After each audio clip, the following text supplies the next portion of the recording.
Greg Sapp. Matt Robinson. You two have been working together for quite some time. How long has it been exactly?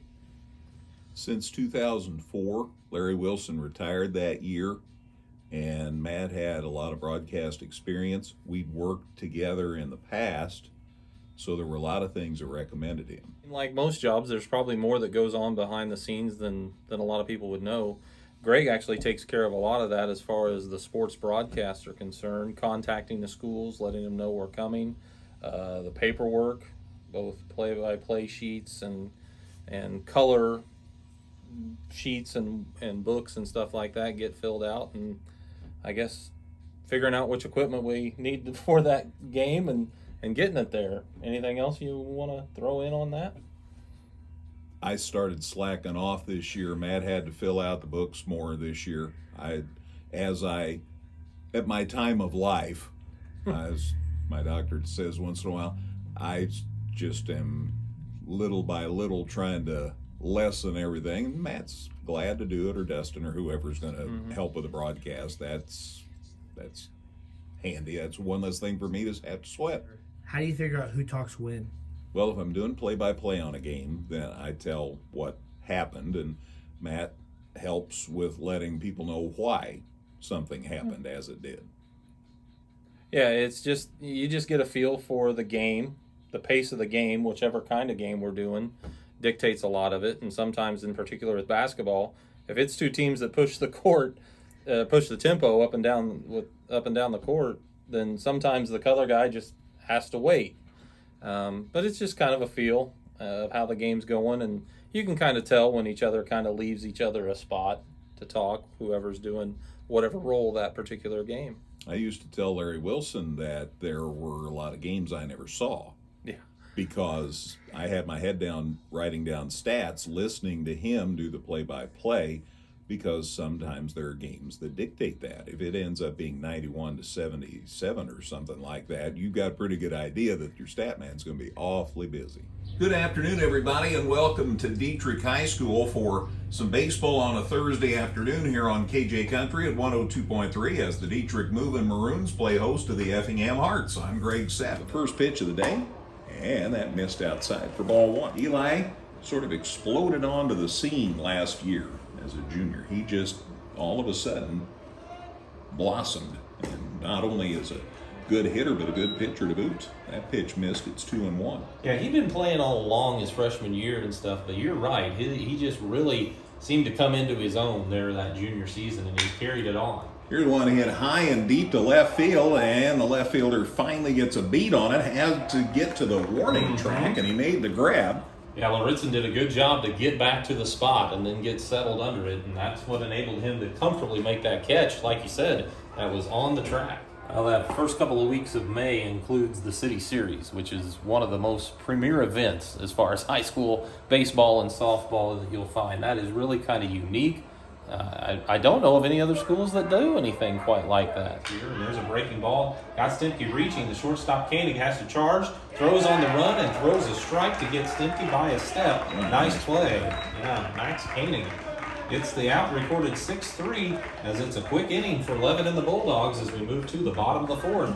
You're listening to high school baseball in a 4-4 ball game. As that fastball missed high, and the count goes to 2-0 to Brock Fearday. Fifth, Altamont leads 5-4, and there's one hit deep to left field. It's down the line. Is it going to be fair?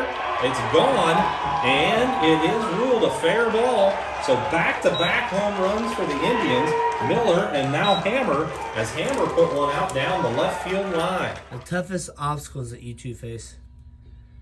I think that the logistics more than anything. If we're in a tournament that's some distance away, that just adds to the weariness, to the time that's consumed. Probably those things more than anything. That's why we're blessed to have a great Thanksgiving tournament and a great Christmas tournament right here, that we don't have to go 50 miles away. Let's keep that up, by the way.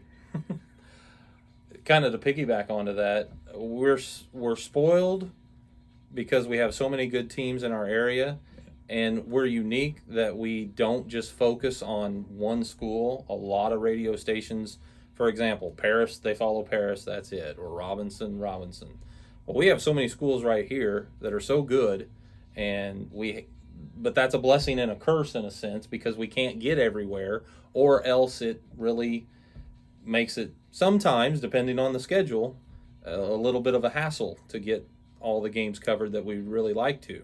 Yeah, So, we try to do a lot of girls' games. Some stations don't. I'm sure that, well, I know there are many that we don't do, but there are a lot of boys' games we don't get to.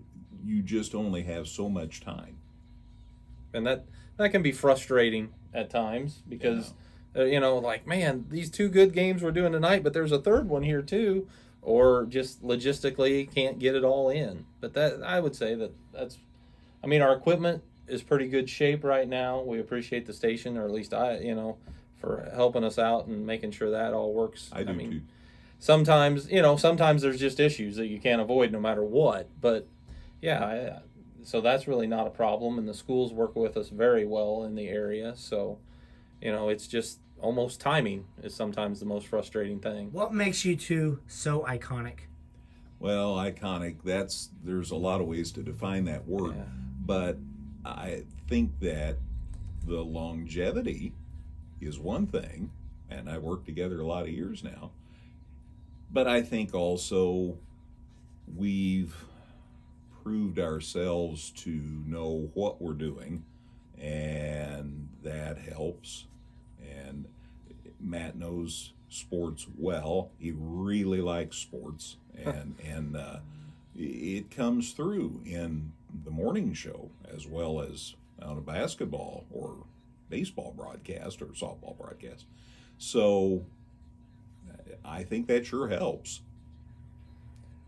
I don't know iconic necessarily applies to me, especially when you compare it to Greg. You've been doing games and involved since the 70s. I started in the 90s, but that still tags in with the longevity. I've almost been doing it for 30 years. You're getting, I don't want to say, I'll let you say, it's getting there. So, I mean, that's a big part of it, but yeah, I mean, it's fun to be a part of it in this area. It's easy to have good stories and things to talk about because of all the high quality of competition and quality of teams. So yeah, we really are blessed with Yeah. great sports, football, basketball, baseball. How many times have we been to the state tournament? right. And Matt talked about some of the other stations and their opportunities. Think how many opportunities we've had to go to state. Good grief. It's exciting. Greg, when did you realize that you could do this? Actually, last Tuesday.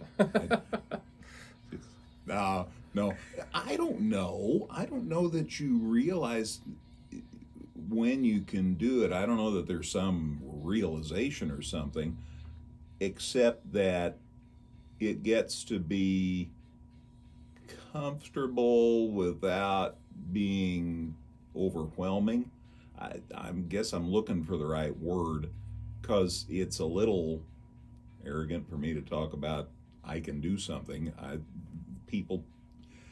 The reaction of the listeners is what I go by. As far as myself, when I developed an interest in doing it, I can vividly remember as a kid riding in the car with my mom, and she was always listening to the games on the radio, and she was listening, of course, to Larry and Greg.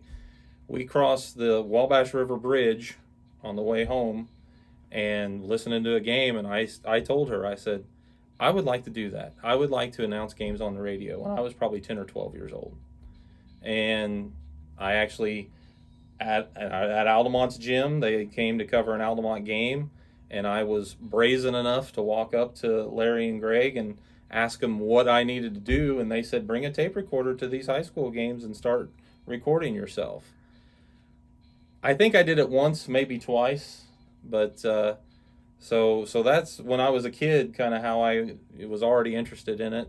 And then actually Charlie Niehaus said, well, the radio stations often hire high school kids to work weekends and stuff, which I did not know. So I applied, and Larry actually hired me when I was a junior in high school to work weekends, and then that kind of snowballed into just always being around radio from there. Favorite moment working together?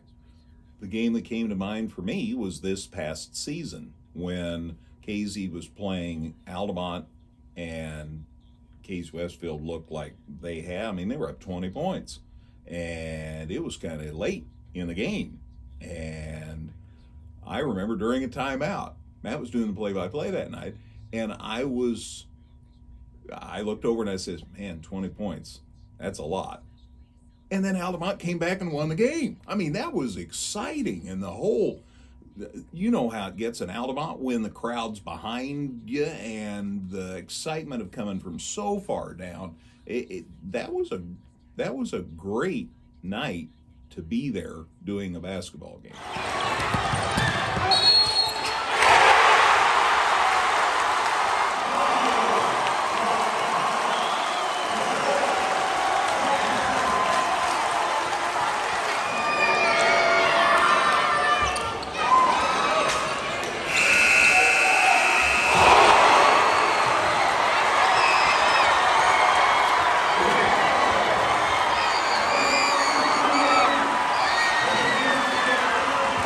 I would say for me, that night was a big night, and that was obviously very recent. Maybe St. Anthony State Championship when Gibson hit that shot late, and then Okawville had a shot. So that was a fun one, especially because it's the state championship game. But like you said, we've been blessed to have so many opportunities to do those type of games, but boy, there's been a lot of games and a lot of fun, and some of it's on the air and some of it's not, but that's the good part of it too. But yeah, those two things really kind of do stick out. Favorite gyms to broadcast in? Well, let's see. There was the night in the old Paris gym when we were broadcasting and water from a leaky pipe dripped on the scorebook. That was the memory I probably won't ever forget. But favorites? Gosh, we have good gyms around here. J.H. Griffin Gym's wonderful place to go, even if you sweat a lot. It really is a great gym. Altamont's gym is a classic. And the one that doesn't get much attention is Beecher City, who I think must have had the same architect as Altamont. Because if you go to the Beecher City gym, take a look around. There's a lot of similarities to the Altamont gym. And they were built about the same time. And in fact, the National Trail Tournament was at Beecher City before it went to Altamont. Yep. So just shout out to Beecher City folks. But Effingham's former gym was really interesting. There was no out of bounds. You had your feet just about on the line trying to inbound the ball. And there are a lot of great gyms. Goff Gym, I guess because I'm old, so the old gyms seem to stand out more to me. Mm-hmm. But they're just a blast, and they add to the character. KZ Westfield's gym is a great gym to do ball games. Never had the chance to broadcast in Effingham's what's now junior high, because when I started broadcasting, the high school had just come underway. But that is actually a great venue, a great broadcast spot. Maybe a little too high for the perfect, but it's really good, and so is St. Anthony's Enlow Center as far as this is where we can see the court, we can see all the action, and so those two were very well accommodating towards us and what we need to do. But yeah, as far, I'm going to go to Altamont NTC tournament over the years. We don't have the best broadcast spot if you would actually, to do the game kind of being on the end and behind a basket, but after all these years, it's almost like we see right through the basket as long as you literally can. And so that's a pretty neat spot to broadcast from. I like Newton's gym. Newton's a good gym. Yeah, broadcasting there. But yeah, there's lots of neat gyms that we get to go into and have had the opportunity to broadcast from. And B.E. Gum Gym at Salem. It's haunted, but I love it. Yeah. I've said that for a lot of years. I still think it's haunted. Why do you think it's important to bring the radio viewers the radio call? Well, the easy answer is a lot of people can't get to a game. Yeah. Literally can't. Some folks, it's convenience's sake, but there are a lot of people that can't get to a game, and that's their one opportunity to hear it as it's happening and know what's going on and get some sense of the feel and the emotion and flavor of the game. I think of, grandparents that, like you say, can't get there for whatever reason. Also, what's kind of come up with the radio call kind of going out over the internet, with that ability to listen, we have service members, that maybe played a year or two ago in the area that have little brothers or sisters that are playing games. So I think it's, that's neat that we hear from them every now and again as well. And college kids that have moved away, that but you find out that, yeah, they're paying attention. And so that's kind of a neat aspect of it too. From when you started working together, what have you both learned? I've learned a lot. Learned a lot from Greg. Learned a lot from others at the station and that sort of thing. Learned a different way to keep stats when I first started working with Greg. Some of it better, some of it I don't know, but that's the way it was done, and so that's the way we're doing it. So that sort of stuff. Learned more about better techniques or better ways to present the information, possibly through a broadcast. And so those are some of the bigger things, I guess, that I've learned, and that's drawing off of Greg's experience that he's gained over the years and was willing to share. Matt knows the technical end of things better than I, as far as basketball particularly, so I've learned a lot from him through the years. The other thing that occurred to me is the people back here that are running the games, Gail and BD and Flex and whoever else is running a game, they do a wonderful job. We are blessed with great people to run games here. And I say periodically, if we're 50 or 60 miles away, there's nothing we can do to make things right, except hope that the people that are here will get it fixed or make it better. And that's a huge help, and that takes a lot of load off us, because in addition to whatever else we have to do, we have to trust that the folks here are going to get the thing on the air. Otherwise, whatever we do doesn't amount to much. Yeah, I would tag on to that and just say that I've had experience in the past where you didn't have that trust in the person that's back here at the studios, and like Caleb, has been able to. Yeah, Caleb is very reliable. I mean, everybody is, and that is such a blessing to us when we're out doing games, because we'll say something like, "How's this?" Well, this or that. We'll work on it, and they're doing the best they can. And without them, we don't have a broadcast. It's time for a special sports production on KJ Country 102.3. Good afternoon, everybody. Welcome to Altamont Community High School for some not so chilly Tuesday afternoon baseball as Altamont will play host to the Effingham Arts. I'm Greg Sapp, Matt Robinson alongside BD back at the studios. Matt, how do you broadcast your own son Mason while being a broadcaster, but also being a dad? It is a little bit of a challenge at times. I think it's a unique situation, and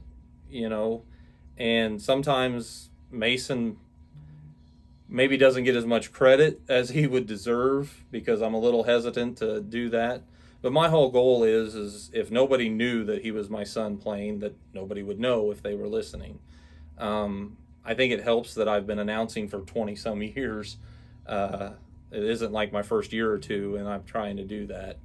But it's a challenge in some aspects. I think it's easier actually to do play-by-play in a basketball game. Baseball doesn't much matter because it's a slower game, I guess, in a sense of the broadcast.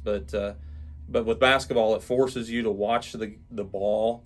And, yeah, when Mason has it, obviously, I'm watching him. But I don't, when you're doing color, if you can look up from the stat book, sometimes you do watch other things to see how kids are getting open or to see, so you can I kind of would maybe watch Mason a little more than I should compared to other things. But for the most part, it's one of those things I didn't want to pass up because it's kind of a unique opportunity, and to have that as a memory was something that I wanted to have for now and for the future of having that. And since he's graduating this year after the baseball season wraps up, that'll probably be something that never happens again. So it was a fun experience, and I kind of had a similar experience announcing games that my sister played in.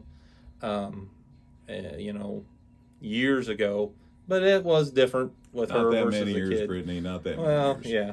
So it's been fun. Funniest moment you two have had? That's easy for me. Well, fill me in. Schick cans them both. I'd forgotten about that. Charleston had a player by the name of Schick, good basketball player. They had several of them, as a matter of fact, And if I remember right. His dad was a judge too, so we got to Oh. be careful there. Well, he made a couple of free throws, and Greg was talking about something else during the first free throw. And, after he made the second free throw, he just said, Schick cans them both. But when you say that together real fast, it sounds like another expression. That's fair. And I heard it, and I just giggled a little. Well, and then I think, Greg, I don't know if you realized it right away or not necessarily, but when you heard me giggle, I think that made you, why is he laughing? And then you figured it out.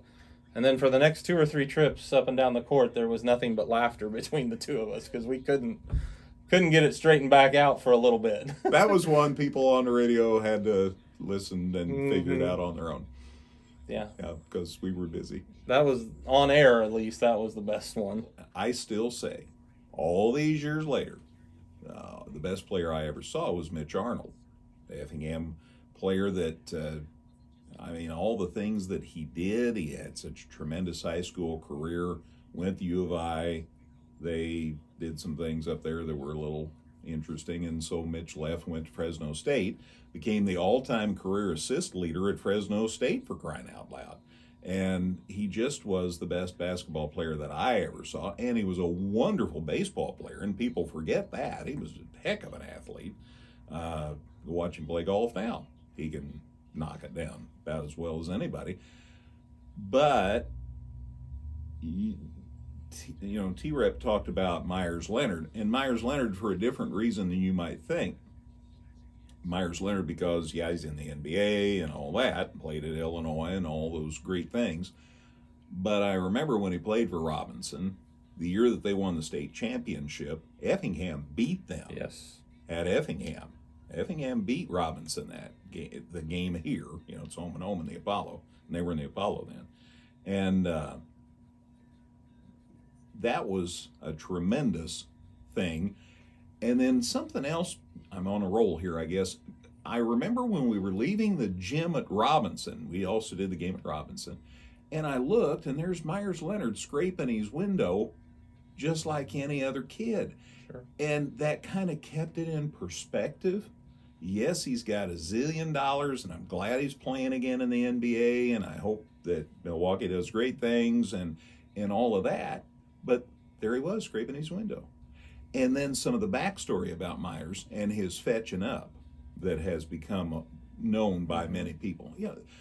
That's the advantage we get doing what we do, is to learn more than just the surface. So for those reasons, but there's a zillion people, Tyler. Maria Nieberge making the shot to win the state championship for T-Town. I still tease her about that sometimes at ball games because it was the perfect play, perfect inbound. She hit that shot. Shoes are the champs. That was the first time I ever got to call a championship game, and that was pretty cool. Mitch Custer. Yeah. His run in basketball and even a better baseball player, I guess you'd have to say, because that's where he followed through, went to Purdue and is now head coach at Kaskaskia, has been there for a long time. That was, and kind of like you said, with Maria, that was your first state championship. Mm-hmm. Well, that run to state that those boys made was kind of my first opportunity to broadcast there. So that sticks in your head a lot too, I would guess. But boy, what a team that was. And that's what I think about a lot is the teams, because it wasn't just Custer. There was King, Gobzinski, Tipton. All those players were awfully special.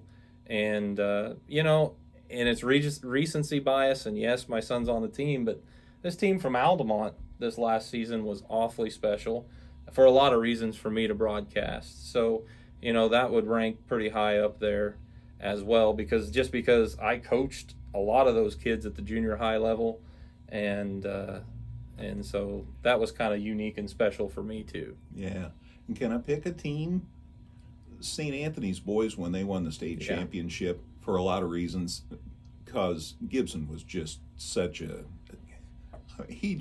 here, let's win this state championship. He had a lot of help, but man, without the job he did, I don't know that they would have got it done. And then to see, Cody was so young then. I mean, we teased him then because he turned 30 years old when they won that state championship. But Andrew Snow was there, and Witch Walsh was an assistant. He's out at Utah now. Curran Walsh they were all on that staff. And look at that. Andrew's a head coach at Neoga. Curran's on staff at a major college basketball program. Cody's a principal now besides being a basketball coach. And then to beat a team with a legendary pedigree like Oakville, it just was so there's a team thing too. One of the most fun teams that I think that we got to cover through the years was actually probably before we got together. I think it was around 2002, was the Topless girls team. That was a fun group. Nikki, Katie, boy, those girls, they had such a good personality. You know, it wasn't, especially then, we didn't have a lot of teams that come up to us and talk to us. Well, this group would. Before a game, after a game, they were really appreciative that we were there covering them. So, Katie Went, Nikki Blummer, that team, that group of girls, that was a fun team. And, by the way, they were really good. So, that doesn't hurt anything either. We finally got to broadcast T-Town winning it at Super Sectional this year and going to stay at the U of I, knowing that Illinois players actually play on that court and feature NBA players. What goes through your mind when you get to broadcast there in general? You can go first. I don't always have to answer first.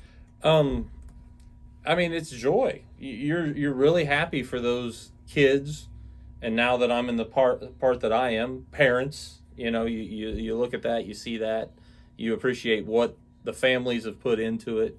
So, I mean, yeah, you're thrilled. And again, my son's same age as those kids, competed with and against a lot of them over the years. So, you know, I know those family members a little bit more than maybe some other years too. So that's exciting, and it was a lot of fun. And you know, we're thrilled any team from the area makes it to the state, and because, you know, we're so happy for them, but then we also get to tag along. And this time, it was my first time to broadcast at what's now the State Farm Center. I'll always be at Assembly Hall. So that was awfully special for me. I know Greg had the opportunity to do it in the past. But yeah, I mean, to be sitting on the floor, and we were actually fortunate enough to be basically just off of center court. So that was neat. I enjoyed it. You know, that made it really special for me too. The possibility that Teutopolis would go back one more time and lose it to Super Sectional had to be weighing like a blanket on Coach, on the kids, on the fans, because you got to have a fair approximation of the Teutopolis psyche. And to a person, they don't like to lose. Mm-hmm. And to have gone down there, especially the tough loss the year before, to go down there and to almost see it get away again, and then to come back and win, oh my gosh, that is a tremendous thing. Because I think the world of Chad. He's one of my favorite coaches because he's a classy guy. He's a husband and a dad, and oh yeah, he coaches basketball. He's got it in the right order. And so that was cool. And the kids and all the people I know in T-Town. Heck, I'm related to some of them. So that was cool. And then to get to go to the U of I, that was really special. I remember when Larry and I sat 1980, and then here we are right by the court. That was so cool. And I hope you all get a chance. No, well, I know you're not going to get a chance to do that, but that really made it special.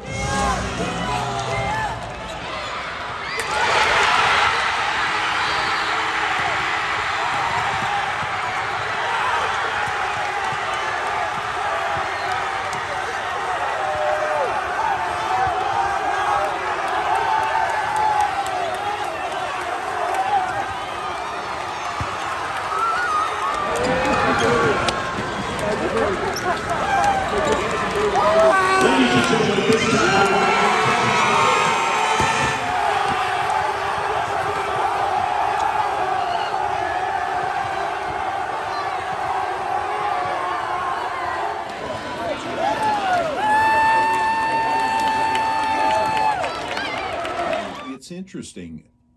There are a lot of secretaries who saved my bacon through the years because coaches do a great job, but they got a lot to deal with off, just with the game and their kids and all of that.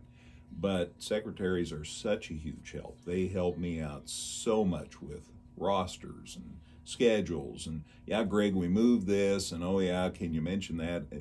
We work really well together. I hope I don't take any of them for granted, and I always try to tell them thanks. But officials, I have so many friends that are officials, and you know what they say about us? We don't hang them out to dry. Some broadcasters do, even at the uppity up levels. I hear it, and it just makes me cringe because they're doing as well as they know how to do, just like we are, just like the kids and the coaches are. So why would we single out officials? That's why we don't have so many officials anymore. It's because they're tired of taking all that abuse. So if there are any officials watching, we think you do a heck of a job. And if somebody wants to stay in the game, time to do my PSA. If you want to stay in the game after you graduate, be an official because you know the game. And I think about how many guys I see officiating who I used to talk about them when they played. Yeah. And we can't play without them. Yeah. But all the coaches and the ADs and so many wonderful people and just the nice people that always say hello and are encouraging. Gosh, that means a lot. That has been one of the most interesting things to me. When I got into this, I thought, well, I'm going to announce the games and this will be fun. But yeah, the relationships that I've been able to make around the game is really probably the best part of it. Obviously, I've got to meet a lot of very interesting people and been friendly with them. And I hope they have the same feelings about me. But yeah, coaches obviously help us out a bunch. But the officials, met a great group of guys that do a lot of the officiating around the area. And it's neat, that I can walk up and say, hey, I know that guy, Mike Bell, how are you doing? One of the most friendly officials out there. And boy, he is there because he wants to be there. And so, and getting to chat with those guys, and there's lots like him out there, is one of the best experiences. But yeah, the coaches, the ADs, Greg deals more with the secretaries than I do, but I know how important they are to helping it. But yeah, that is the best, probably the best part of it is the friendships that I've made around the game and just getting to hang around baseball, basketball, softball in the area. That's pretty neat. Forgetful moments while on the air. I think it happens all the time to me in a sense. I mean, Yeah. you might not consider it big or small, but like, for example, we were doing a baseball game this spring and a couple of players had been out injured and I wanted to mention that, but it just, going through the lineup and whatever else, it just slipped my mind because those players were a big part of the team and people might, well, where is this kid if they're familiar with the teams? And if they're not familiar with the teams, it's also good to let them know that, this team's missing maybe a key cog or something like that. And maybe that's easier in baseball to kind of miss that particular type of thing. But yeah, there's always stuff that, I should have mentioned that this kid's 8 for 10, from the free throw line or whatever. And sometimes it just doesn't lend itself in the rhythm of the game or whatever. But yeah, there's stuff like that pops into my head. More than any individual or anything like that. Yeah, what Matt said about you're in the moment and something happens and you need to talk about that, and gosh, you meant to talk about this thing or that thing, and yeah, that happens. And I hope that people understand that there's only so much brain and there's lots less up there for me than there used to be. And so, yeah, that can happen. You know what? An example in the the Topless coaching staff, and all of them knew that. But if I'd have known more about the team that beat T-Town in the quarterfinals, I'd understood that they'd had a couple of kids who didn't play till, well, they didn't play for half the season, and you looked at the team stats. Well, how come those guys, they must not play much? Well, is it the fact that they were hurt? Well, you saw how much better they were when those kids were back, didn't we all? And that was, you just can't do everything. That's frustrating. Yeah. But you just can't do everything. And so I guess that's my answer to your question. When people say, hey, let's turn Greg and Matt on the radio, not only what does that mean to you, but I have a friend of mine who lives in Argentina now, who I went to college with, who turns you guys on from across the country. Buenos dias. When does that mean to you? It means a lot that they appreciate the job we do. And that's it more than anything. You don't want to get prideful, although I guess there's some of that too, isn't there, to be real honest. But the fact that the people appreciate the job you do, that means a lot. And that gets back to those people that can't get to a game. We're providing the opportunity for them to be in the moment, to really, hopefully, vicariously experience what's going on. Yeah, being those people's eyes is what really our job is.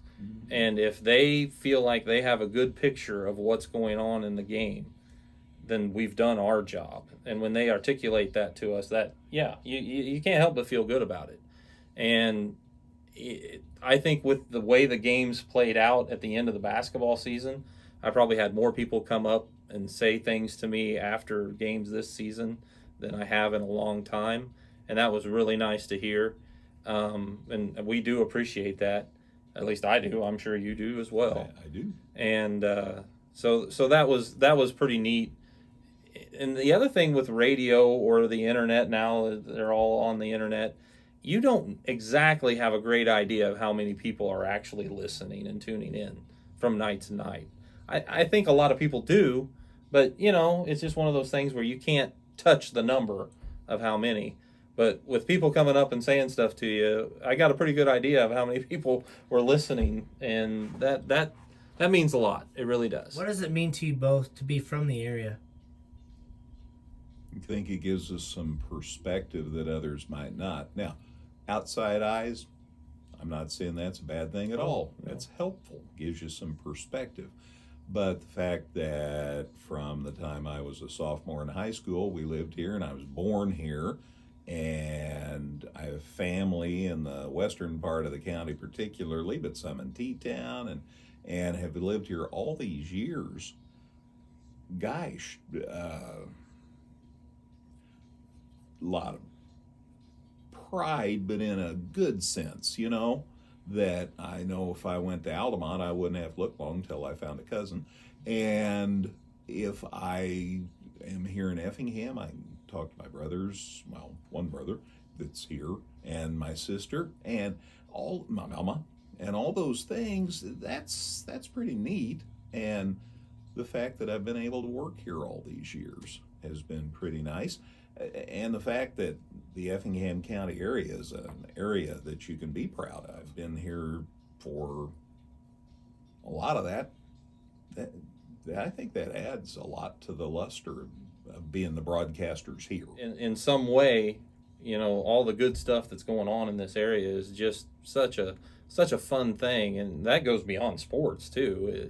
We kind of emphasizing that, but you mentioned the outside eyes versus, growing up in the area, you understand the area a little bit better than somebody who just doesn't have that perspective. And I can remember, and this is nothing against football, but I can remember talking to someone, years ago, and he's like, football's king for high school sports.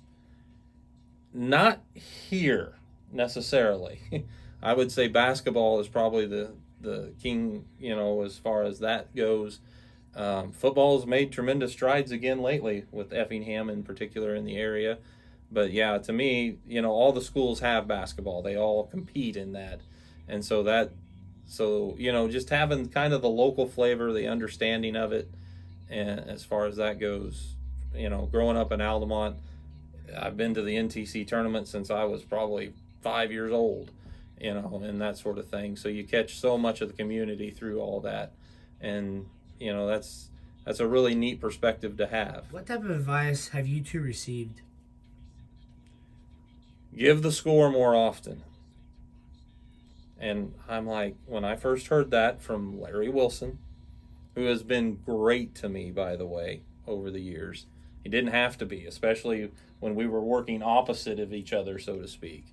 Because I was working for another station, but we were doing the same games in the same area. And he was so helpful to me with that sort of stuff. And I'm like, I am saying the score, I felt like all the time. And he's like, it's never enough. So that was one thing. I mean, just a simple piece of advice that I can highlight, and I try to remember that all these years later.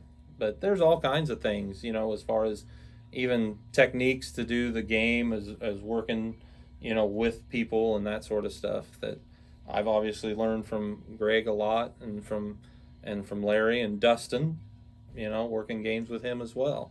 So that's I appreciate any advice, because I always just want everything to be better. Down and distance, how much time's left in the quarter? Larry Wilson, hi Larry, hope you're watching. Larry said that he modeled himself after Ray Scott. Ray Scott was a great broadcaster for CBS 100 years ago when I was a kid. And he gave down and distance how much time was left. You never had to guess about where you were in a ball game. Football, that's football. Mm-hmm. But it's the same thing with basketball. You have to let people know how much time's left, because a coach may do this with 4 minutes left that he won't do with 14 seconds left. He's got to be trying something else. And so giving people the information about how much time's left, what the score is, all those things, that really helps them. And nobody should have to guess. And don't be a screamer. Now, I'm pretty emotional, but I'm not quite as emotional as I used to be. And I think that helps. But if it's a moment that lends itself to emotion, be emotional. Because, getting back to an earlier question, it's our teams. Why would we not be excited if something amazing happened? So I'm going to be excited.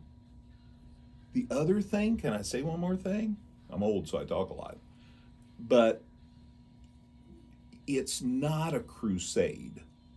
That's one thing I've learned from when I started to what it is now. There are lots of important stuff. There's what's going on in your family, what's going on in your community. Things like that. Those are the things that really, really matter. Who wins the game? Well, it's nice if our team wins. That's what you want. But at a certain point, we have to mostly step back and realize that we're doing a game. And if it's St. Anthony and Altamont, or if it's Effingham and T-Town, we got people we like on both teams. Yeah. And so you have to always bear that in mind, that you don't want to alienate one half to favor the other half. And I'll tell you, folks, that's not easy. Yeah, and that's unique for us, again, going back to the fact that we cover more than one school. Mm-hmm. You have other teams, broadcast teams, that can be homers, so to speak. Mm-hmm. And I hear compliments all the time that we are not, and people appreciate that. And yeah, I think that's a very valid point, that, yeah, be yourself. If it's exciting, get excited. But yeah, you got to kind of remember how we do things and who we're covering. A lot of times we are covering both schools. Or sports do you enjoy broadcasting the most? All of them. But I really, really like softball. I really, really like baseball. But basketball is probably my favorite sport to do. The action, there's always something to talk about, and that sort of stuff. I don't do football. I haven't done football. And I think that would be fun too.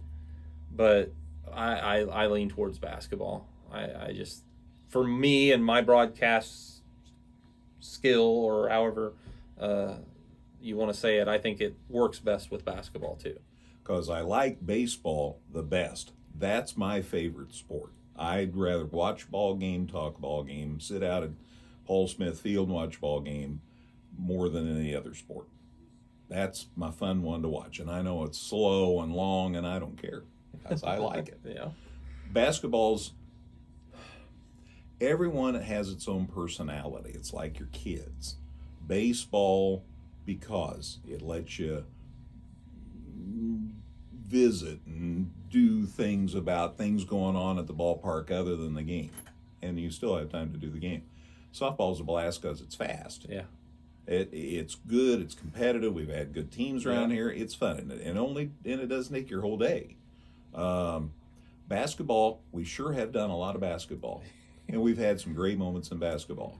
But now I'm coming around to it. But football's my favorite to broadcast. There is something about you're getting ready all week, and there aren't everybody rooting for their town because Effingham's the team that plays here in football. Newton's just down the road, Cumberland's down the road. They have their own station, so to broadcast, we're the Effingham station as far as football. I know there's other folks who do cover football, but football's special. You're keying up Friday night, you have that game, that opportunity, and I love football. I love to broadcast football. It is a blast. What does it mean to you to have a boss like Dave Ring that allows you to broadcast sports over the air? Well, it means the world. We wouldn't have a job otherwise. We wouldn't be getting to do all these things and go all these places. And I think that Dave's commitment to sports is really important, but Dave's commitment to local is more important. Local news, local sports, local programming.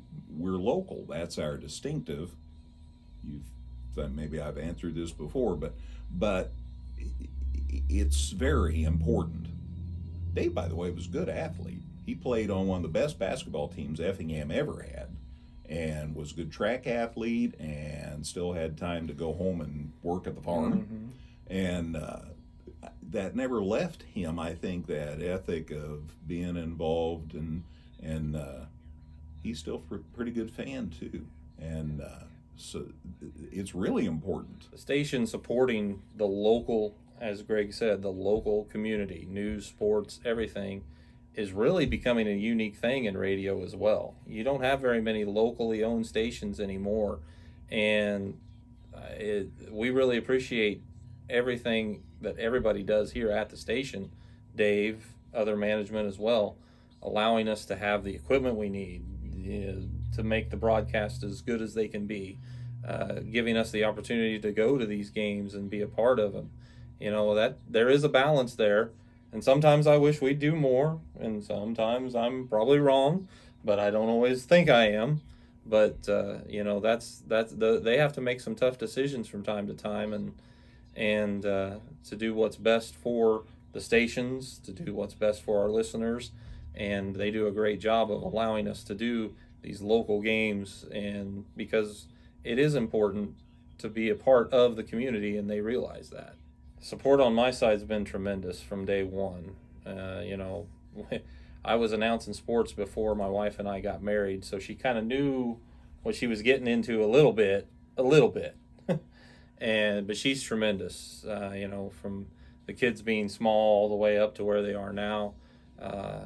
She's always taken on that role when I'm gone at night, taking care of the kids and that sort of stuff.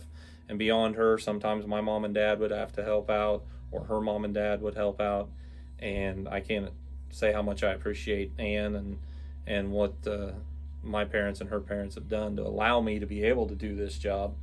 And then, I've missed some games and things that my daughter Molly was involved in, and I have missed games that Mason was involved in. And I can specifically remember them playing in regional championships in junior high, and that was hard not being there. But even then, my wife would video the game so I could watch it later, and that was all part of it too. So the family support is key. It's been so important and so appreciated. Well, I'm a single guy, so I don't have family responsibilities, but sometimes that's a double-edged sword because you have a chance to let things weigh on you that maybe you wouldn't if you had the opportunity to worry about somebody. So, who knows? I'm not that old. Maybe something will happen one of these days, but that's a lot more work for Matt. Plus, he has a farm. He has all those things going on. And so, yeah, I can worry about me and what's going on at the radio station, and he's got like 6 more things. So, it's a matter of balance, and it's a matter of perspective too. Larry Wilson comes to mind first, and I know he means a lot to Matt as well. But Larry took me from he had a lump of clay to work with, and it was fun. My dad was in radio, so I'd been around it all my life, but I hadn't done it.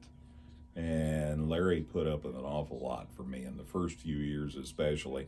And hopefully, anything, I always say, anything good that I know about radio, I learned it from Larry. So I appreciate him. I hope he knows that.